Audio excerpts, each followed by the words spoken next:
Good evening, everyone. I'm Melanie Freundlich of Melanie Freundlich Lighting Design and a committee member of WILD New York. Welcome to WILD New York's webinar, Lighting Education, Diversity, and STEM. We began talking about hosting this event during discussions around routes of entry into the lighting industry. And our interest was centered primarily around the experience of women and other minorities in accessing or having exposure to various routes. How could we expand our community by increasing students' exposure to STEM skills as one of these routes into our industry? So to discuss this further, we are thrilled to have our 5 panelists, who I will introduce today, starting with Glenn Shrum, Assistant Professor of Lighting Design and Interdisciplinary Practice at the New School, Parsons. In addition to Glenn's involvement at Parsons as an assistant professor and the former director of the Master of Fine Arts Lighting Design program, he's also the principal founder of Flux Studio. Secondly, we have Francisca Peral. She is a recent graduate and program facilitator of Stacks Joules. Fran always wanted to go into a career that involved helping others. Her passion to do so grew from some difficult childhood experiences, which fueled her desire to make the world a better place for them. Thirdly, we have Paula Martinez-Nobles, principal at Fisher Marantz. Paula was introduced to technical drafting and photography at a young age by her father, who immigrated from Colombia. While pursuing her architectural engineering degree at Penn State, she quickly became fascinated with how culture and art affect architecture and, by extension, lighting design. Then we have Michael Conway, founder and president of Stacks Joules. Founding editor Mike Conway brings over 20 years of experience as a teacher and leader. He specializes in making high school mathematics and technical learning accessible to all, especially those who face barriers to success. He's an expert in making challenging subjects engaging and instilling the confidence essential to achievement. Stacks Joules is a project-based learning program in computer programming and wireless network management.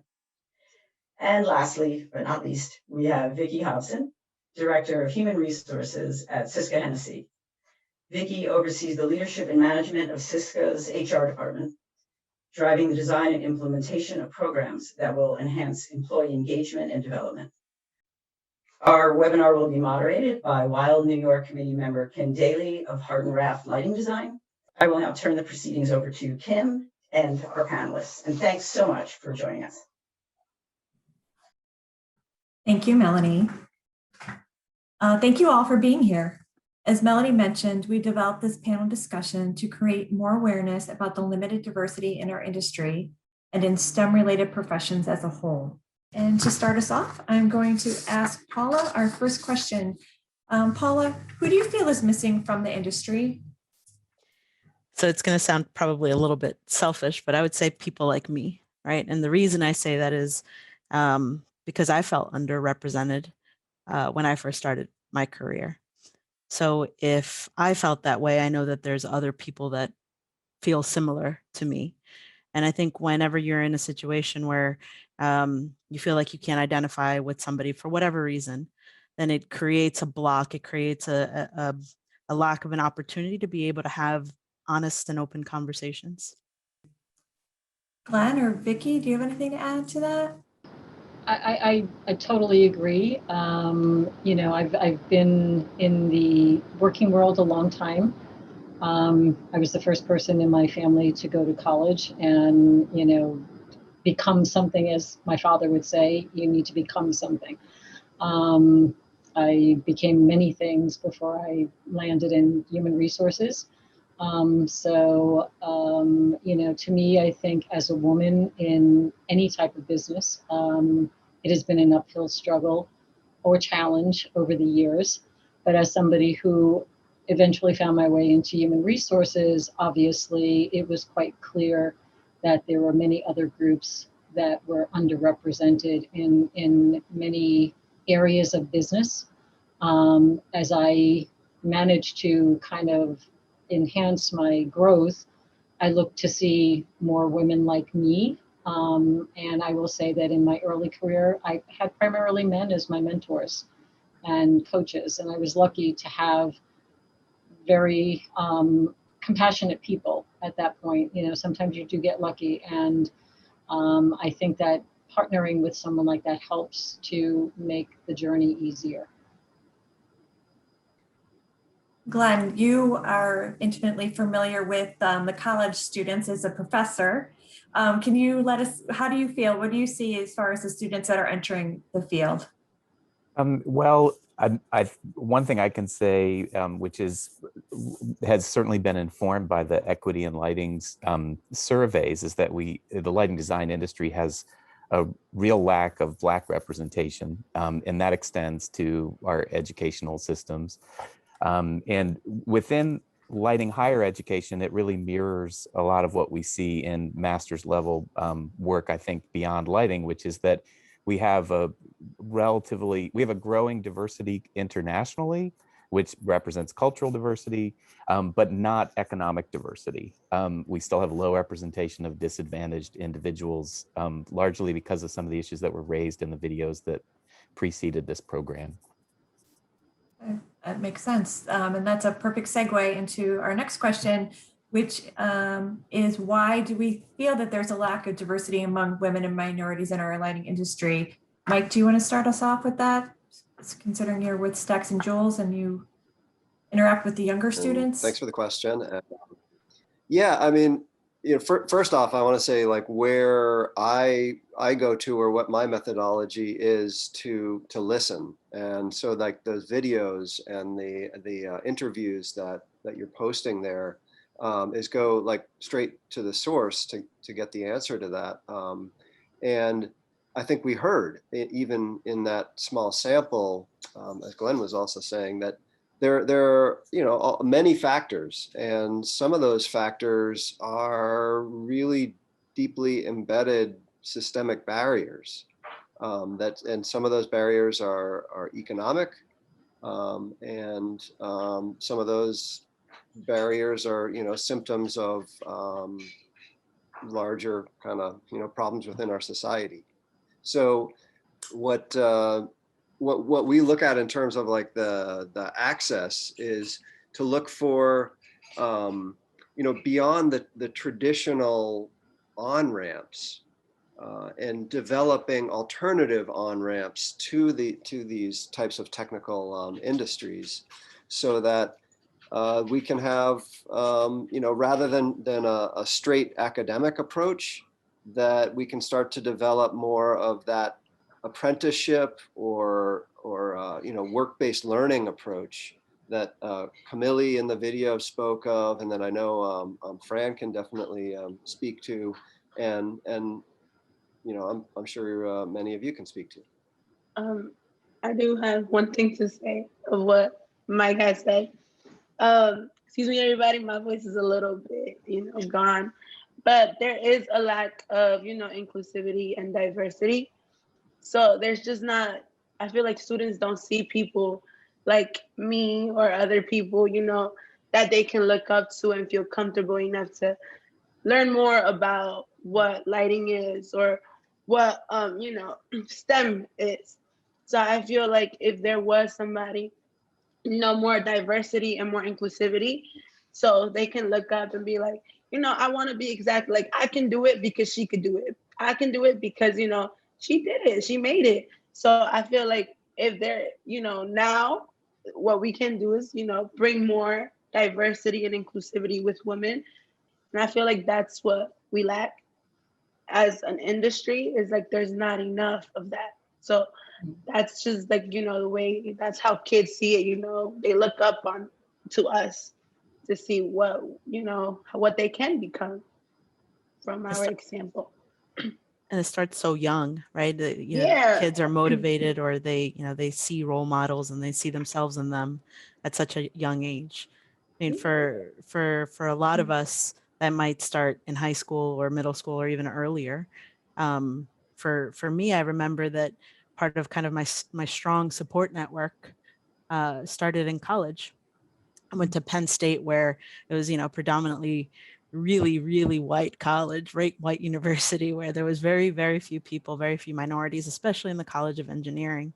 And, we're fortunate that that university actually had a really strong minority program that encouraged minorities in engineering to be able to work together to kind of support themselves, support each other, to be able to get through the program, and kind of establishing those relationships and those go-to people at an early age, as soon as you get into college, was extremely helpful for me. And, for a lot of my classmates that were also in the same boat as I was. I mean, it was 3 minorities in a class of architectural engineering of 100 and so, and that was it. It was only us. And so to be able to do that and start earlier, high school, like what would happen if there were programs in high school that kind of helped guide minorities also into the STEM programs and the engineering programs, because so much of it is, oh, that's not what I'm supposed to do when I graduate. Maybe I have to help my family, support my family, or, there's other things that we got to do. It would be pretty amazing if there was more of that at an earlier age. It's funny, I'm obviously not in the lighting business, but doing some research on, for this presentation. I mean, STEM came into the world officially in 2001, so it actually has not been around very long. So, I think that from an age perspective, what we're seeing nowadays, and I think perfect examples of that is in cases of our new vice president, and also Ruth Bader Ginsburg, as far as when, we saw how children were relating to them already, because they were, they have been acquainted now. There were so many young kid programs in STEM. There were, if you Google kid programs for STEM, and the websites that pop up are amazing. Discover E and a few others are, they're for kids in grammar school. So they're being, exposed to this earlier on. For those of you who have, kind of forged into, the world of, not necessarily female professionals, you broke ground, with regards to being there. But going back to, and again, I'm sorry, I'm a movie person too. So Hidden Figures, that movie, showing the females that, Black females that were working for NASA back in the days of the early space program and everything like that. And these women went to college and got their degrees, and nobody ever heard of them. How did we not know about them? So thankfully, with the internet and just communications being much more prevalent in the world of children now, I think you're going to see some shifts in that momentum, but it's not where it should be. No question about it. I just want to say, like, two strategies that we really focus on is, one is connecting. I mean, as you've all been saying, that power of connection and power of modeling. And so, as a white male and in a position of teaching and that sort of, that power structure that you step into when you're the leader of a classroom is to really bring in experts such as yourselves, so that I can step back and they get that modeling.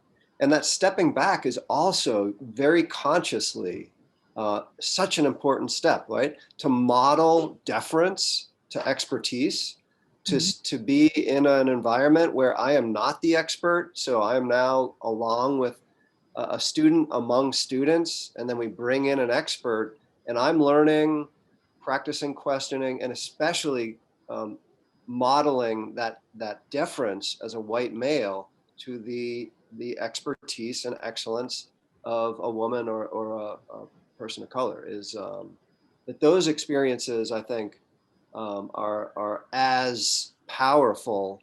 Well, they're not as powerful. I take that back. Not as powerful as the direct modeling, but it's important for the predominantly white male technical teaching workforce to be conscious of modeling that practice. And like the way I got into the whole building automation industry and got to learn more is because before me and Mike worked together, he was my teacher, and he did not just look at me as a student. he looked at me as an equal. Like, you know, we were both equal. I was no less than he was, and he was not, you know, the top. You know, he didn't present to him as himself as, you know, you need to listen to me because I know everything and you don't. And I feel like that's also one thing that, you know, I mean, teachers and other people lack, is that, you know, they look at students as kids, as students. You're a student and you don't know any better. The way me and Mike were as a student and a teacher is that I always had a voice. I was never, you know, neither less nor, I was equal as Mike. And that's what also allowed me to want to learn more, want to be, you know, I want to do it. Like, yes, I thought that tech was for only smart people, because I thought that I couldn't do it. I didn't have the support. And, you know, kids who score A's, they get support more than kids who score B's and D's. So, you know, there wasn't that much support for those students because they didn't think that we could do it. They thought that only kids who got A's and B's deserve to be in the Ivy League school. So they have to support them so they can get there. For the schools, which is, you know, if they get so much A students and they put them in the Ivy League school, it's a good school. But what about the kids who got B's and D's and are not going to go into a good school? That was my experience. So yeah, so I feel like that's also how many kids feel. First, thank you, Fran. You know, I would even say, and I think I've said directly that, like, I don't see it as an equals. Fran was finishing high school at 19 and 20. Right, that's when we were working with her, and she was finishing high school. Now that could be seen, you know, like, oh gosh, you know, like way behind. But I think about the perseverance that demonstrates, right? And she's working, you know, she was working in retail, working her way through high school, contributing to the rent and the groceries and taking care of her brothers and sisters. So, you know, it's that perspective of seeing, looking for the strengths and seeing those incredible strengths. I mean, why would I not want to hire someone who sticks with it despite so many challenges, who is like caring and contributing at that age to the well-being of her family?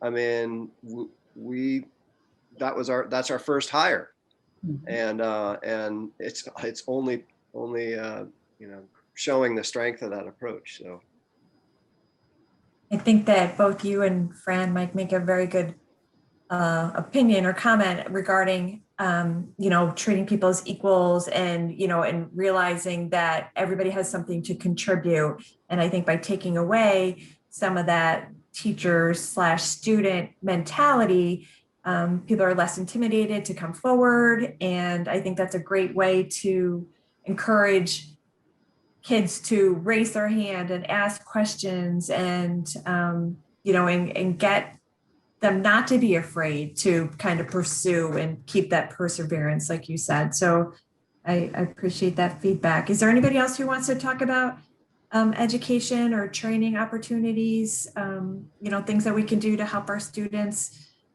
not be intimidated? Go ahead, Vicki. I think the one thing that's important is, you know, whether it's in a true learning environment or, you know, having a mentor or, you know, someone that is a go-to person, that person, forging those relationships is important, and giving everybody the equal voice. The coaches and mentors that I had they let me make mistakes and then taught me, you know, about the mistake I made, as opposed to criticizing me for the mistake that it was and blaming me and things like that. And I've, you know, over the course of now, you know, stepping out of the academic world, but being in the working world, you can see where there are good leaders and good, you know, supervisors, those that really work with their teams, and are inclusive to, you know, give everybody an equal voice. It's not just, you know, the guys, you know, I mean, working at Syska, I'm new in the engineering industry, but I've seen it in real estate as well. You know, that if you don't let everybody talk, then those people become these ghosts of your team, and they're, you know, you either are pushing them away or you're losing their engagement. And we potentially, as employers, then are losing good people because we're truly not getting involved. So I really do think that, you know, as a student, if you are looking for someone to mentor you, you've got to have those conversations with them to make sure that it's a give and take. And you have to feel comfortable in it and safe in it and everything like that. But it's important when you find that right person, it's somebody you'll never forget. And I remember all of my people going back to high school that were there for me, you know, and that was a long time ago. So. Well, going back to what Glenn was saying, where there's not enough representation of any one specific group. And sometimes what I often hear people say is, well, there's not enough qualified of that people of that type of group because, you know, the universities maybe don't have lighting classes or specific architectural classes within a low income, let's call it a, you know, a city college, or you know, some of the HBCU universities, colleges that we have around the states that maybe don't have lighting specific classes, and therefore, you know, we as lighting designers or electrical engineers or what have you aren't hiring from those universities. And where that started to become a bigger issue for me is, well, if I can't hire from those universities because they're not prepared, what can we do as an industry to help kind of bridge that gap? And, you know, it really does go back to Mike, to just sort of what you were saying, is creating opportunities. So it's as simple as being able to give our services to teach some of those students about lighting design, because all it takes is a little bit of spark. All it takes is one professor, one architecture professor, to see the opportunity for there to be some synergies there for you, to call other professionals to come in and teach at those universities. And all of a sudden you have an applicant who's qualified. And it's just, you know, those small little steps along the way that can really make a difference. And speaking of different ways to kind of get an education and pooling from different markets or segments, one time when we were having this conversation as a group, I remember Glenn had mentioned that they have like an online certificate program. And I didn't know, Glenn, if you want to speak about that for a second. Sure, I would love to. And I should say that we've got a lot of work at Parsons and in higher education for lighting design to really be more focused on getting lighting education, making it more accessible. And so one of the things we've been trying to do at Parsons, just recognizing the financial and time commitment of a 2-year master's, is to develop some alternatives that introduce lighting education without such a high commitment. So we have some summer programs that are 4 weeks, and they're still intensive, and they're still in New York City. So they're not inexpensive for those reasons, but there's certainly less of a commitment than 2-year masters. But most recently, we've introduced an online interior lighting design certificate that's just will involve taking 3 online courses, and very much hoping to connect with a broader group of people to introduce lighting design to a more diverse population and to provide more access. I think that's fantastic. And I think that allowing students to know that there are other opportunities, and they don't have to necessarily do the traditional 4-year college or 2-year masters. And there are programs like Stacks Joules and community colleges that maybe offer a single class that at least get their feet wet. I think it's fantastic. And I know from our previous conversations in this group, even I've heard some of the projects that some of you have done when you visited with high schools or even elementary schools, if I remember correctly. And so that hands-on experience, right? Tinker and the idea of tinker and explore and play. And sometimes connecting the dots too, right? Just, Mike, you're probably remembering the conversation we had about the 7th grade class that one of my colleagues and I presented to from a low income public middle school, and just the idea of talking to 7th graders and being able to connect the dots with lighting, electrical stuff, and their Minecraft games or their video games that use lighting as a way to make the game feel a little bit more realistic. Or the TikTok videos where every little 7th grader and 8th grader, 13-year-old has a LED RGBW changing lights in their bedroom now, and that's how they decorate and they do their TikTok videos. They're all little lighting designers all over the world in the making right now, and just connecting that dot and putting that idea in their head that they could be a lighting designer for video games and programming. That's it's just a spark. That's all you need. And I think also I was thinking, Pamela, when you were talking about engagement on college campuses, and that's definitely like something that Stacks and Joules is built around, is the schools and organizations that host our trainings. We engage with the built environment directly, and the building becomes the main training tool, right? So we're looking at the lighting within the building, and then we're pulling in professionals such as yourselves to analyze that lighting and look at lighting issues and suggest with the students, improvements. And so that awareness that lighting's there, it's I'm really interested in opportunities on campuses that, anytime a lighting project is done, it's such a missed opportunity not to engage students, especially if it's on any campus. And yet that work is so often sort of, pushed off or hidden or during the summer. So when you pull that in, and I mean, I would love to have it happening during the school year, because there's work going on.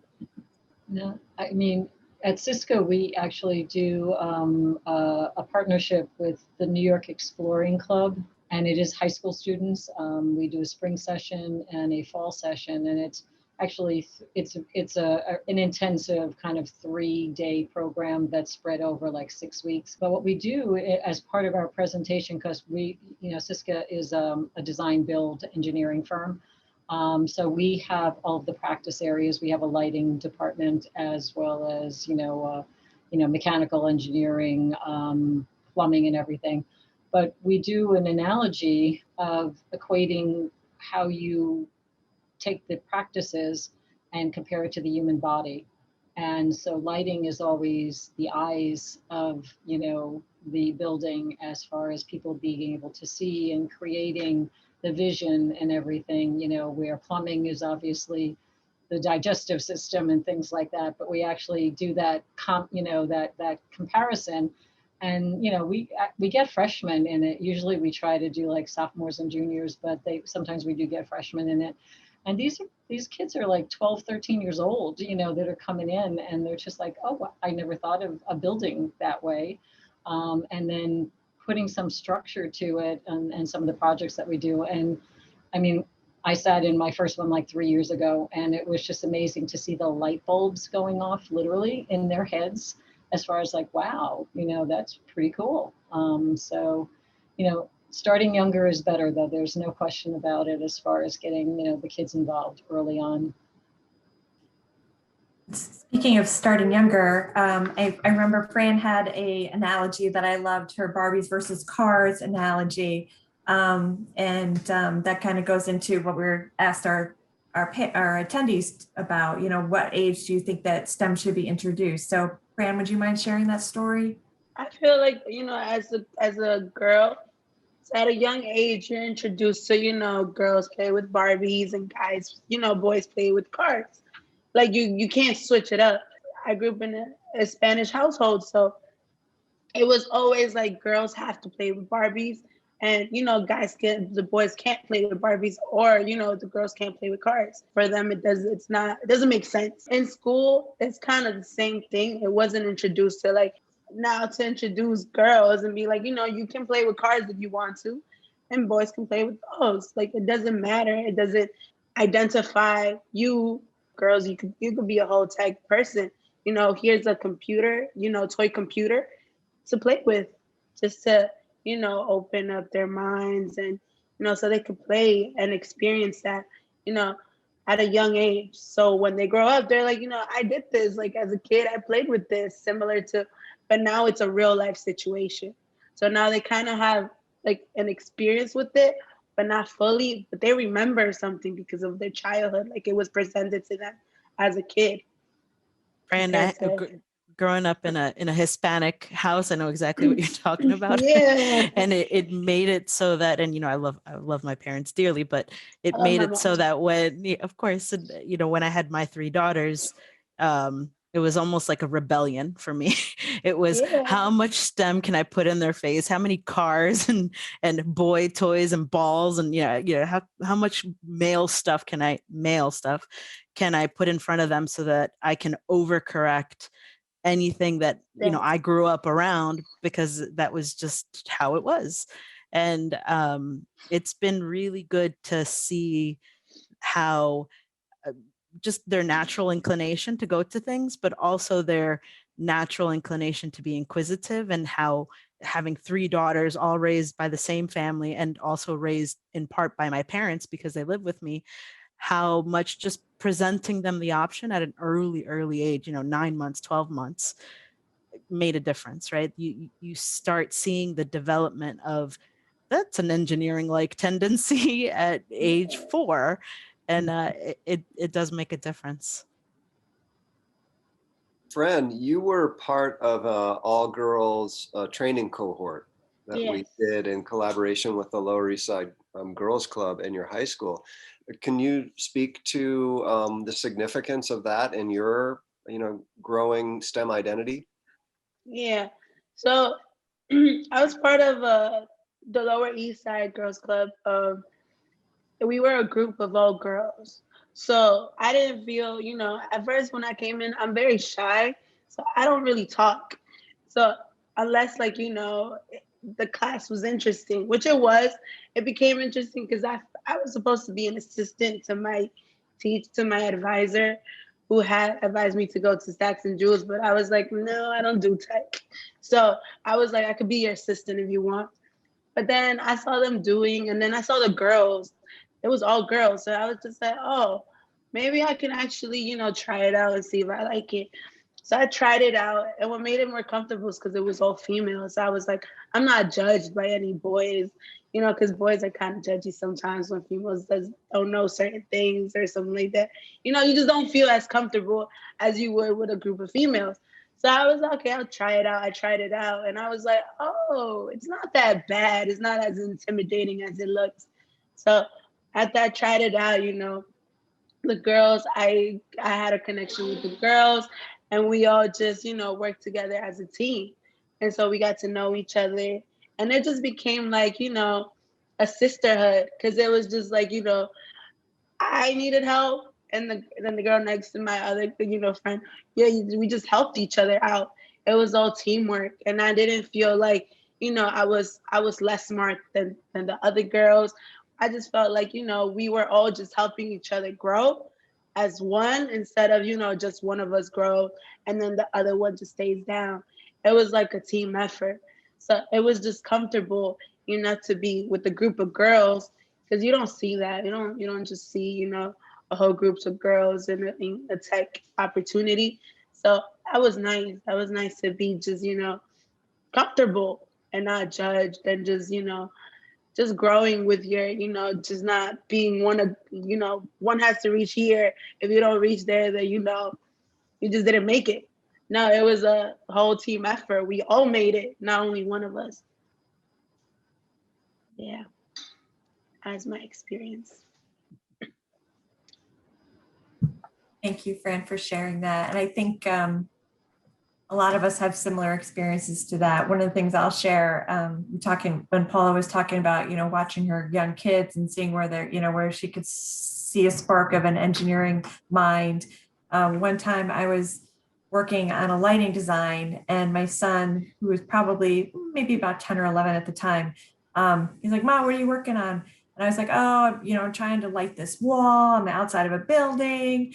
And next thing I know, like 20 minutes later, he comes back and he's taken his Legos and he's basically built the wall, and he's got like one of those little light pieces on the side, and he's just like this, Mom? I'm like, "Oh my gosh, that's fantastic." So, or, we've all did the volcano when we were in grammar school, right? Where you added the baking soda and the vinegar or whatever it is. So things like that just get kids excited. And if you could just keep making those sparks, I think that's it. And so, after talking this through, I think everybody will agree that the younger we can start them down this path, the better. There's my volcano down there in the corner. Perfect timing. And even the 5-year-old was involved in making that. Yeah.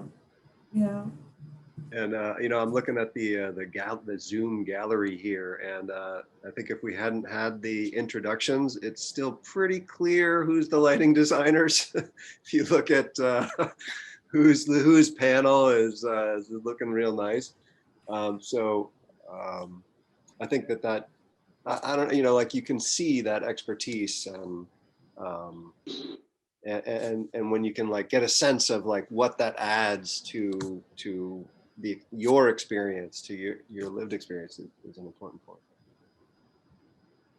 I want to ask Vicki a question. Vicki, how do you think we can encourage students to choose STEM related professions, and do women and minorities have the same access to those choices as others? I think that encouraging kids, is sometimes difficult as far as, where do you want to push people in what direction? So I think a big part of it has to be that the opportunities need to be there early on, so that it's not in high school or college that we're starting to learn these things. So the earlier that children are exposed to different areas of education, I think is really important, and that you open it to everyone. So there's not that this is for boys and this is for girls. Or when I went to school, it was in high school, you picked either academic or commercial, as they called it. And academic, okay, you were going to try to get to college. And I went to an all girls high school. So we didn't compete with the boys at that point because we weren't allowed to see boys at that point. But now in high school, they're being asked to pick an engineering major, which I thought was like, wow, okay, I didn't know that high schools were actually focusing on that. My kids are older now, so they didn't have that either. So the fact that there are these choices available in many schools now, and these are schools that are local schools in New York and stuff. It's not just, a special school for engineering or something. So getting them in there earlier, I think, is really important. And I do think that children are being exposed to so many different things now that they, like you said, there's no more Barbie dolls anymore. Barbie dolls are for everybody. It's not for boys or girls or whatever. So I think that we are seeing a shift in mindset already, so that it's not the norm anymore. It is the norm if your child wants to do this, and they say they're going to be an astronaut, and they are going to be an astronaut because that's what they want to do. Nobody's going to shut them down anymore and say, no, you have to be practical and try to make a living. Follow the passion. And I think that's really important for kids, is if they are passionate about something, to have the support systems within family and within teachers to continue to let that grow, I think is really important. As far as it being open to all, I think that there are more programs available in a lot of the schools now than there were years ago. But I do think that, if there are, funded schools with different, I'm gonna, private schools, and they have funding from, alumni and stuff. They're gonna get some of the better programs. So we need to make sure that education is fair. And I think that that's something that it's not only a political environment that we're talking about, it really has to come from the parents as well as, the industries, to say we need more people in this field, and we need to start training the children to start working that way. So I mean, there's a connectivity here that I think is organic in a way, and we just need to embrace it. And working for larger companies in the past, doing that outreach from corporations into schools locally, in communities, I think is really important. And because to me, there is much more, there are many more options now than there were 20 years ago. So you have to also look for it. I mean, it's not easy. If you decide that you want to go in this direction, it is partially on you, the student, to say, this is what I want to do, and start building your plan as far as how do I get there? And what are the obstacles for you to get there? How can you get help in overcoming some of those obstacles? Because again, it's not going to be handed to people. You have, people have to work for it. So I think it's a give and take. That, teaching is a very difficult profession and certainly underpaid for what they do. So again, how do we build these infrastructures better? And I think, to me, it's the industries and the companies like, a Gensler or a Perkins and Will or an Arup or somebody like that to say, okay, we're going to give money and scholarships and things like that to make sure that we start getting the right people and they are getting the right educations. So I go for the holistic, sense there, that it is that give take.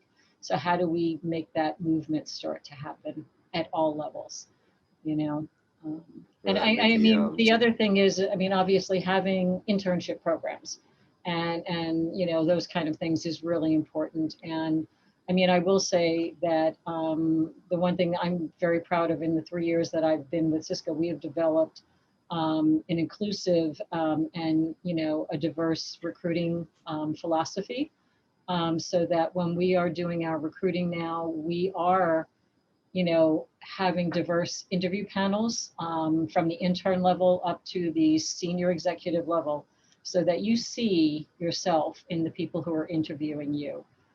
So that, if you are looking at a company, you should be looking at what is their diversity and inclusion initiative. Are you seeing diversity in these companies if you are looking to join a company?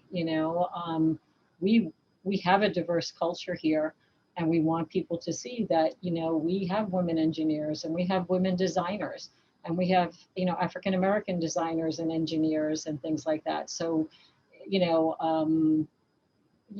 don't want to single people out for it either, but we want to make people feel comfortable in the fact that when they're coming on board to meet us, they're seeing representation of themselves. And we are doing, gender neutral language. We are trying to make it less male oriented. We have found that, certain words dissuade women from actually answering an ad because we use adjectives like aggressive and, manpower and things like that. And that's a big turnoff. So we've kind of gone in and we've redone some of our language. We're thinking about doing, as far as presenting candidates, doing blind resumes. And, so that the people that are looking at it are strictly looking at what is this person's experience and what do they have to offer, not by what their name is or what gender they may be, or what they may, ethnicity they may have or something like that, or even what school they went to, because people hire what they know. And whether it's an unconscious bias or whatever, we're trying to work towards eliminating some of that so that it's a fairer playing ground for minority candidates that are coming in right at the intern levels. So, you know, I think that that's a way to help make a change. Vicki, to your point about making it so it's fair for people of all, whether it's color or even income status, one of the things that we've also made sure to do is that internships are always paid, and started to implement when you do have an interview process that is for a full-time employment, that you're not asking interns or applicants to go and fly themselves around the country if, you know, they happen to be across the country. So, and I think that that's, sometimes I'm surprised to hear that there are still companies that don't pay, but that's the reality, that there's still companies that don't pay, whether it's for an internship or don't pay for access to interviews, and therefore then think, oh, this person really doesn't want it because they don't want to fly themselves across the country. Yeah. I mean, we do have some unpaid internships, but we give college, you know, we give credit, course credit, because we do work with some schools that prefer that, and you know, and sometimes we do find that they work harder because they really, you know, they're in it already, and this is what they want to do, so they, you know, commit to it sometimes a little bit differently. But yeah, paid internships, you know, I really haven't heard of too many unpaid company, you know, people that are not doing that nowadays. So. And Oh, go ahead, Mike. I was just going to say, even at the high school level, we find that to be really important. So many of the young people we work with in low income, you know, schools that are predominantly serving low income families. It's, you know, I started to see as an educator over time that there's all of those experiences that directly add to a resume, or that, you know, boost your prospects on college entrance, but also are very formative in some of the most important skills, right? And a student who has to contribute to the you know, the financial well-being of their family, they can't be on a sports team. And so they lose out on that. They can't be on the after-school robotics team. They, you know, and it's not a choice between like, oh, robotics or job, and I want to get a job so I can get, you know, those Jordans. It's it, you know, it's far more Put on the table. yeah, food on the Fred. I feel like a lot of kids that come from public schools, they just have a lot going on, you know, that they don't talk about, or you guys don't know, of course, you know, teachers don't know about. They can have kids, they can have that. So they're not gonna choose this unpaid internship, you know, opportunity that is not gonna benefit their growth.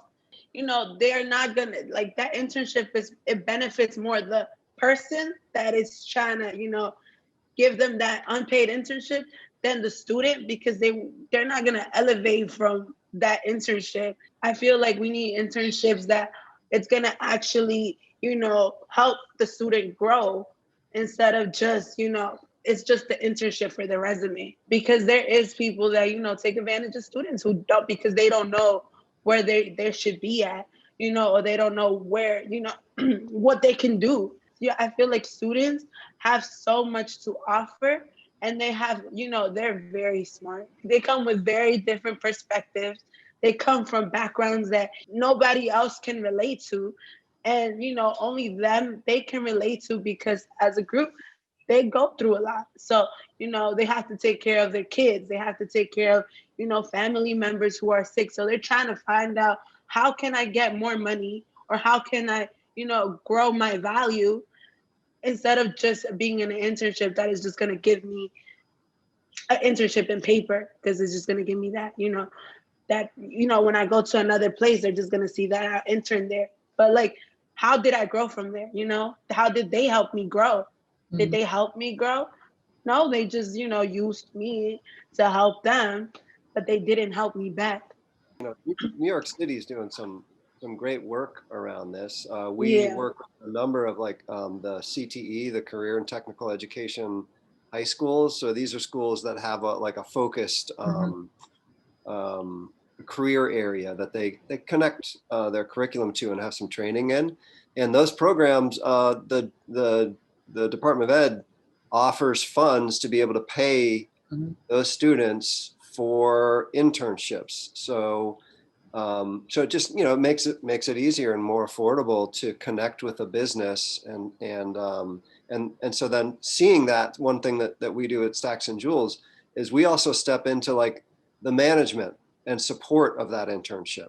So the funds are coming from the school district, and then, but it's really like some great stuff to have it paid and to be able to support it. And then I did want to say, because there was a question about STEAM and the A in there, the art. And I think it relates in terms of like the engagement and stuff. And so like one thing that we do, we actually, you know, we're focused on some very technical learning around computers and networks and the automation systems in buildings. But where we start is with lighting, and students learn to code by learning to create a light show to whatever song they want, you know. So and so you've got their music, it's playing, you're flashing lights, you're creating different colors. It's a great vibe in the classroom, and that's definitely like essential, like that expression, that explore, that vibe of exploration. Even when, you know, I think that's a mistake in math. You know, I was a math teacher for the majority of my career. That a mistake there is like, you think, oh, it's got to be like always right on point, and that turns off so many and close off access to it, that when you open it up and allow for some play, you get more to that point of really rigorous, intense technical thinking and work. So yeah, the A is important.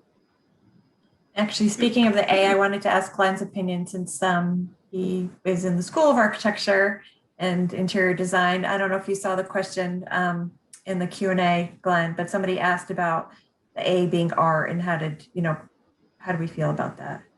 Yeah, I thought that was a great question. And I think, you know, one thing that's a little different about lighting design relative to the conversation we've been having so far is that there is also such a clear artistic path to lighting. And there are many people that arrive upon the need to have the technical knowledge and learn the technical skill because of their passion for the creative part of lighting. So it's interesting, the question of, you know, how do we encourage more women and minorities to access STEM related professions? In lighting design, it may be through the path of traditional STEM contexts, but it may also be through art schools. If you get someone that becomes really passionate about working with light, they will inevitably have to learn the technical aspects to do it. And there are different ways in, I guess.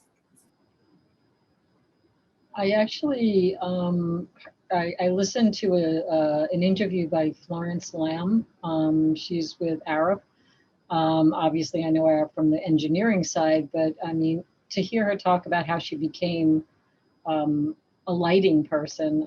She started out to do something else and she didn't like it. She said it was boring. And then she went to engineering school in Cambridge and didn't really like engineering. But when she got to Arab, she mentioned to them, I think she had worked on a small project and had something to do with lighting. And she said, you know, where is your lighting practice, or who runs it? And they said, we don't have one. And this is 30 years ago. And now she obviously is the head of the lighting group there. But the way she talked about it and how she embraced it, I think from the engineering, but the STEM side of it was the fact that she did some work in theater, and she did lighting and sets and things like that. And the fact that the lighting created the atmosphere and the mood of the play or whatever that they were working on. And she saw how lighting had such an influence that what could it do in buildings?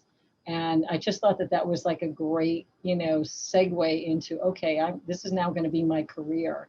And 30 years later, she's still doing it, and obviously a mentor to women in that industry. But I just thought the connection of, you know, taking something that was artistic, and that's how it made her go back into her engineering, you know, skills in order to equate it then to the buildings and the offices and things like that. I thought that was a fabulous kind of segue to getting to that point.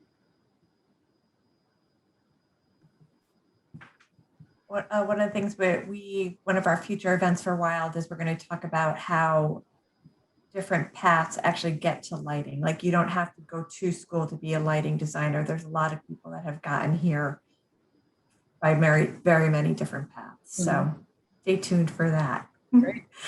I just want to throw, is there any other last minute follow-up comments that you guys wanted to make? There's a couple of questions here. If there's not, one of the questions was if anybody knew a book where the main character was a female for their younger children who were reading. So I don't know if anybody knows off the top of their head. If not, I said I would research it. I found one. Yeah? Yeah. 1 second, sorry. It's called Rosie Reverse Engineer. It's about a girl, I believe she's trying to pursue, engineering. She wants to become an engineer. It's about a little girl. Somebody actually just posted in here that Cinder was a great female engineering read, and I actually read that too, and that was good. Maybe not for a little kid, but it definitely was a good book. So yeah. All right, awesome. Sometimes you just say things out loud and they get answered for you. I'm looking for any other questions, but while I'm looking, here's one that says, there's been a lot of discussion regarding male-female tracking. Do you feel that there is a cultural tracking expectation of career path? I would say, I mean, hopefully we're breaking out of that tracking, but certainly in the schools that the lighting design programs in, we have architecture and interior design. In interior design, there's an effort to try to have more male representation. And in architecture, there's an effort to have more female representation just because the applicant pool trends. So I think there are very real trends there. And one of the things that we've done with lighting design is to make connections with those programs. So we're finding that students that maybe enter into Parsons with interior design as their primary focus and then add on lighting design as a second major are staying in lighting design and being introduced to more technical processes because the lighting design program has them built into the core curriculum. So it's a way that we're reaching into those paths, those tracks that are being mentioned, but then trying to kind of use them as a way to recruit, if you will, more women into the lighting design fields. Thank you. All right, there's two more questions here. One of them is, what are your thoughts on methods to help increase retention of women and minorities in the workplace? Is there anything we can do for students before they enter lighting to make them feel more equipped to succeed long-term in our industry? Actually, that's a very good question. And I think it got answered a little bit by having a mentor, somebody that you can ask questions to. Anybody else have any comments on that? This is not just for lighting, but I think that it's really important that we're in the midst of developing what we call career paths and associated trainings that go with that, so that we start creating these paths of, learning in certain areas, but if somebody wants to break out, they can see what their other options are.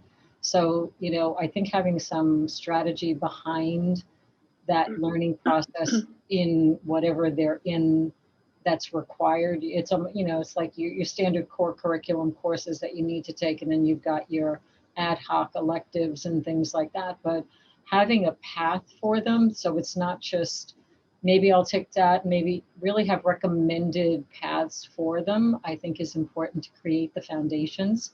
And then from there, they can break out. I think that having that kind of a strategy, whether it's in the schools or whether it's in the workplace, when someone comes into a position, so that they're not floundering and kind of saying, oh, okay, I'm going to learn from this person, but really either assigning mentors assigning courses and helping someone new coming on, because they need that partnership.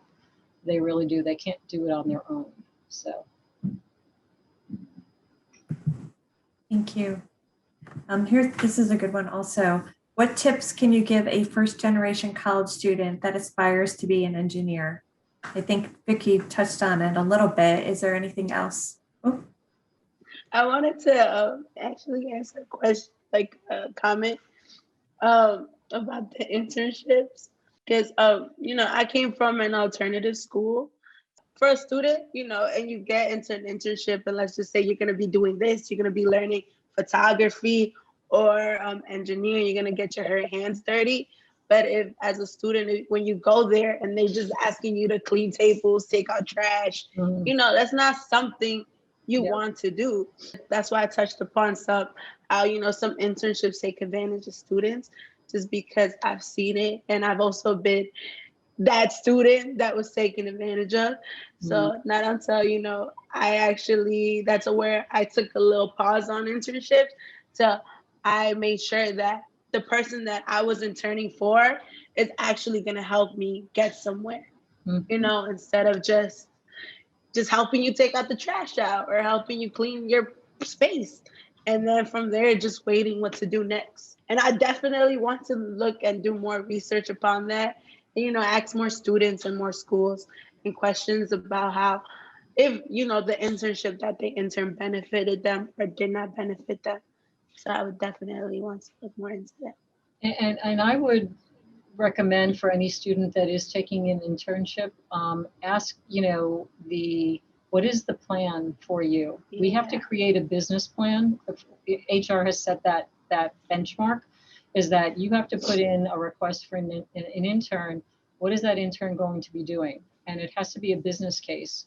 What project are they going to be working on? And, do you set goals for them? Yeah. I have a thing in now for my HR intern, and I've got like 3 out of 5 projects we expect this person to work on. And and that's the expectation. They will present that project at the end of it. And in turn, they're helping us create work that's real time, for Syska, but we're also mentoring them. This person wants to be an HR person, so we're going to be working with them in the different facets of benefits and compensation and things like that to give them a feel of what it's like to be a real HR generalist. So it's a give and take, and you should ask that question if you are looking at internships to see what they're about.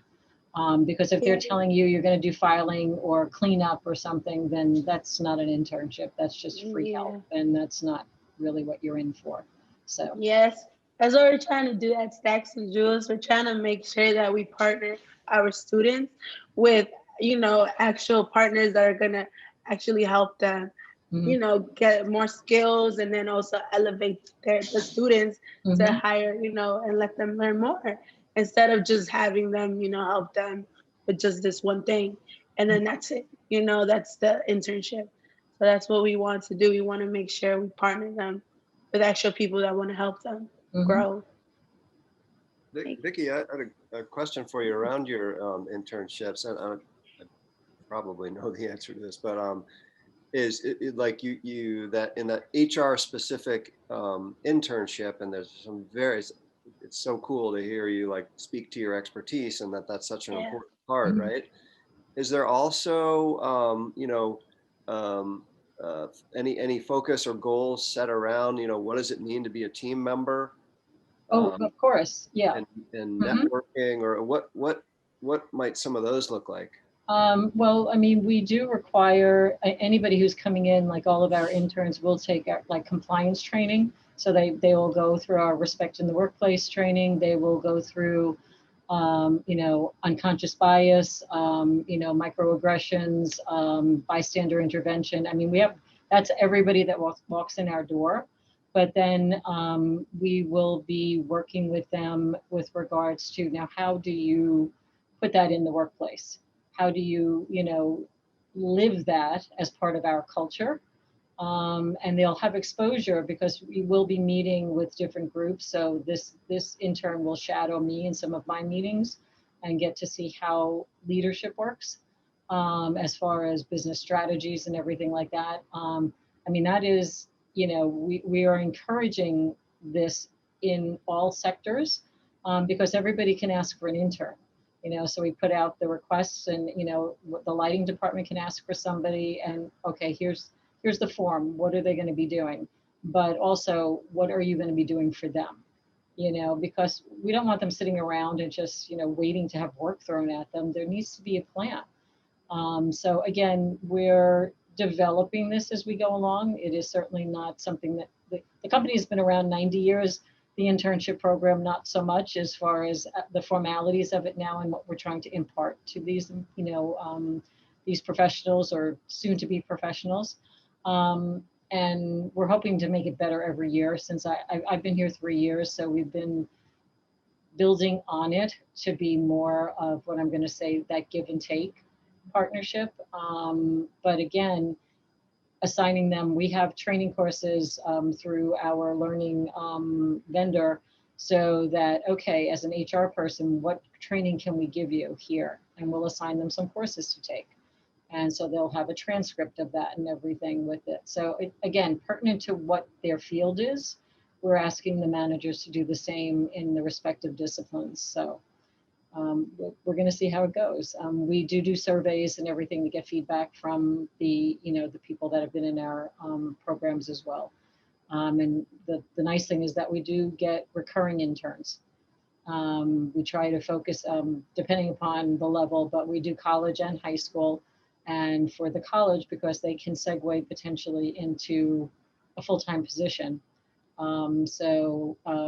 Actually, our co-president was an intern at Syska 35 years ago, and he's now the president, one of the presidents of the company. So it's a nice marketing discussion to say that, you know, our president was once an intern here 35 years ago. So it's a nice to show that that can develop up to a leadership position. So I have a question for Glenn, and then I think we have one more question and answer, and then I think we're about out of time. But since we're talking about colleges and interns and businesses, I was just wondering from a college standpoint, if the students that you are interacting with, if they have, you know, if they go ahead and do the intern programs, or, you know, if they, or how they go about, you know, making the leap from what they're doing in school to their first job. Well, I have to say, in this case, we're very fortunate to have a long-standing connections with the New York lighting design community, and also to have a great group of faculty that have experience as lighting designers. So there's a real calibration of what somebody would need to get at an academic level, but also what they need in terms of training to make them, you know, strong candidates for internships. But the other thing, which is very much related, and it's not anything that Parsons is doing, is that there's just a strong demand for lighting design talent. So we're in a good position as an industry there are more jobs. If we can figure out how to increase the interest, I think the jobs interest on the part of minority and women candidates in working in lighting, I feel like we'll be able to find places for them. At least that's the evidence of how things have worked out. Because it's not, what I'm describing in terms of job placement is not typical across all of the schools at Parsons. It's very much the lighting design kind of background that gives us that exposure. Thank you. All right, one last question. What tips can you give a first-generation college student that aspires to be an engineer? I think going back to that support system and just networking and finding a mentor that you can relate to. I think the more you can find individuals that understand the struggles you're going through, the easier it is to have those conversations. I mean, it'd be great to have those conversations with anybody, but it's not always so simple to have them when you have to explain to people the things that you're going through, the things that you have gone through. I can't help myself but point out that Shahida is a Stacks Joules intern. I'm telling you what, she's got all kinds of great questions. So thank you for them. Hey, if you're out there and you're looking to connect with some incredible talent, please let us know, because I would love to connect you with an amazing young woman and student. Well, you know what? That's actually the perfect end to our discussion, because one of the things I wanted to do is talk about, well, first I want to thank you guys, all the panelists, for attending this. I believe that our attendees are going to feel like this is worthwhile. I certainly did. But we also have some slides that talk about resources and places where people can volunteer, and Stacks Joules is one of those. So we would like to recommend a few volunteer opportunities for our local communities. IALD New York City has fundraised and volunteered with many of these groups, and we would love to see them continue to succeed and help students achieve their goals within the lighting community support. We are also excited to see the new initiatives being developed by our fellow lighting organizations, all which need volunteers to keep going. We'll send all of this information to you in a follow-up email. Please consider how you can help the lighting community continue to grow and expand our outreach. And like Mike said, and like we've said, you know, it takes a village. So anybody who is interested in volunteering, you know, please raise your hand. We would love to have the more volunteers, the lighter the work. So a special thank you to the Delansky group for hosting our Zoom seminars. We appreciate that. And if you want to become involved in IALD, please go to our website, go to Facebook, etc. for more information. You could head to our About page for contacts for your local chapters. There's more volunteers are always needed to help run these groups, or you can reach out to us at our email address if you're interested in starting a chapter in your area. And we are going to show one more video with the students answering questions again. Again, thank you to the panelists. Thank you to the attendees. And I enjoyed every minute of it. So thank you very much, everybody.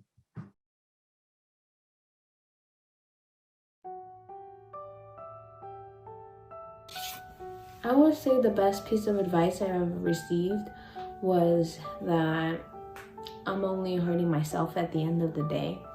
So if I don't put the work in and if I don't put the effort in, it's just, I'm not going to succeed, and that's not how things are done.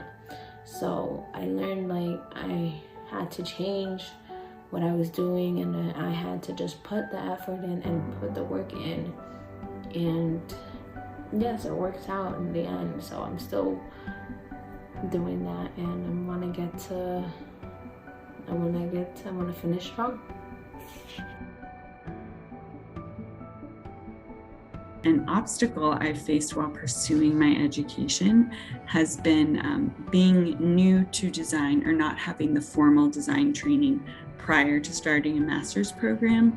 In that, you know, the challenge of integrating so many skills that many of your classmates really are already very competent in, while keeping up with like a quick, rigorous schedule of output. That's been a challenge, or a great learning opportunity.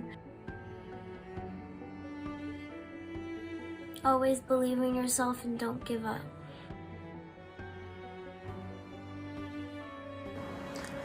I dream of one day becoming a surgeon, but I want to be able to incorporate my skills with computer science into what I will be doing in the medical field some way, and that is what I dream of one day becoming and doing. I would say in terms of like the biggest obstacle that I faced on this journey of mine was like the funding to like be able to go to college traditionally. I actually took a year off so that I could work on the side and save money. I'm actually working IT right now. I'm doing a tech support position. So I really just do anything I can to like keep myself involved with my interests. But in terms of education, I felt like just the lack of funding to be able to go to traditional college, as well as the fact that sometimes I felt a little outnumbered. So, and a bit uneasy about my skills just because it was a very male-oriented thing, very male-dominated. I felt like very early on I did not get the encouragement that I needed, and that's something I'm very grateful to have found. But it was something that I struggled with it for a long time and struggled with questioning my abilities. So when it came time for college, I think I was dawdling a little bit too much, and it was a little too late to, throw money into it. But I'm working really hard to make sure that I can go to school and be able to do this for a living. My name is Vivian, and I was born in China. As a Chinese girl, I was expected to be a perfect girl. As an Asian American, I was expected to be a model minority. So what is the value of being a perfect Asian American girl, you may ask? It not only contains values of having common positive character traits like diligent, kind-hearted, and compassionate, but also embedded with the value like to be loved, to be chosen, and to be protected. And most importantly, includes a guarantee that you are non-threatening, which means when I was a perfect girl and a model minority, I tried to stay invisible in public because my words would be ignored anyway. I did not want to be a leader because worrying people would consider me as a dragon lady. The obstacles I face as a young minority woman are gender and cultural obstacles. My culture is defined by outdated stereotypical South Asian views, where females are not encouraged to pursue their dreams due to the idea of being a burden. So rather than being taught how to become an independent woman, you or girls like me are conditioned to be domestic. This negativity constantly stands as a barrier for me, as I at times find it hard to navigate education, building a career for me, since I am the first and the only one in my family to get an education, but I don't want to be the last. I would say that through Stacks and Joules, they became a support system for me, and they kind of like got me into lighting architecture and lighting automation. And although that wasn't the way that I had traditionally learned computers, it kind of took it to a different level for me, where I was able to see how computers interact with the physical world and more than just, us sitting at a desk. So it was really my introduction to IoT, and that was something that I became deeply fascinated with. And I was very encouraged along the way to pursue this through Stacks and Joules with all the girls that came into my group. The best advice I've ever received was to just be your own person. Don't try to be someone you're not. I think that you should just do what makes you happy and just don't worry about what other people have to say. Just stay true to yourself. The important people in my life have encouraged me in pursuing my interests by never squashing an idea that I had or a hope or a dream that came to my mind. I haven't had that much exposure to STEM and computer science as much as like other people that usually have. I started doing it when I was in high school. But I mean, it's also normal to just to start off like that. I was very new to it. I didn't experience anything like that before, so yeah, it was very new to me. So there are cultural barriers that marginalize dreams. This can be discouraging, but with the right support, you can push through. The two people who I would consider as my internal support or right support would be my youngest brother and his partner. His partner, gave me exposure to technology, as she is currently in the field as an engineer. She showed me a sense of independence and continued to mentor and guide me.